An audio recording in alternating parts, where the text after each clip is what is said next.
Hi everyone, it's tea time with Kale. I am drinking Crystal Light iced green tea with mango, so it tastes very nice and tropical, but also healthy.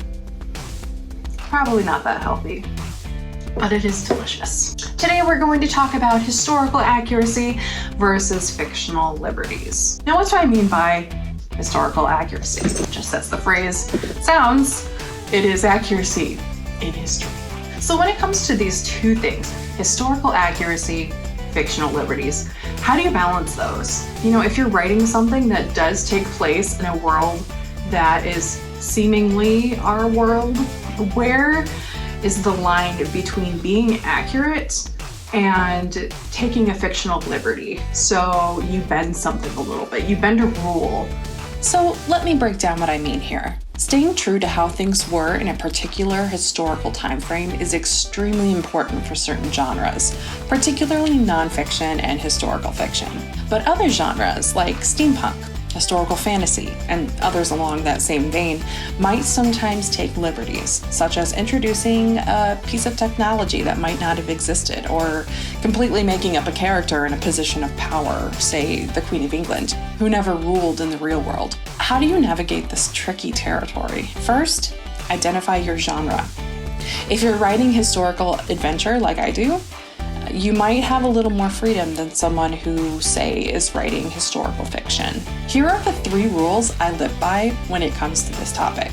Number 1, please, for the love of God, make sure you are not anachronistic. Basically, this means to avoid situations when you're using an element that might have existed in a different time period altogether. For instance, in my book, I had some issues actually with using certain phrases that didn't even exist in 1906.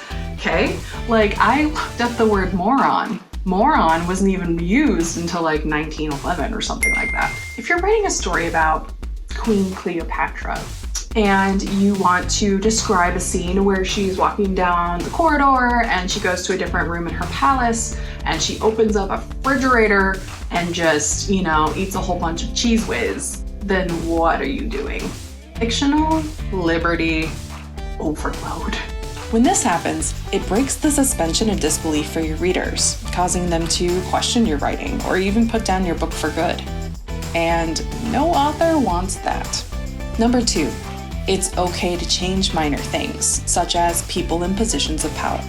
In my story, I talk about Belfast Royal Academy, which is a real place. It does exist. And I have a character of the headmaster. He's just not a nice character, and he's kind of mean. And I didn't want the actual headmaster from 1906 to be personified in that way, especially if they were a good, upstanding member of society. Like, I don't want their family to come hunt me down, tar and feather me. In the end, you're showing sensitivity, and there's nothing wrong with that. Number 3, be respectful of events that people in history worked hard to overcome. For instance, women getting the right to vote and LGBTQ and civil rights are fairly recent developments when you look at the grand scheme of things. Instead, I like to really take what did exist at that time and really weave it into the story. Maybe that's actually a struggle for a character. Like, they really love somebody, but they can't because it was frowned upon. Unless your story is steampunk or based in alternative history, make sure you stay consistent with what really happened, as this could undermine the struggles our ancestors went through to achieve these landmark events. But all in all, I mean, there really is a time to be historically accurate, but then there's also the time to take your own fictional liberties.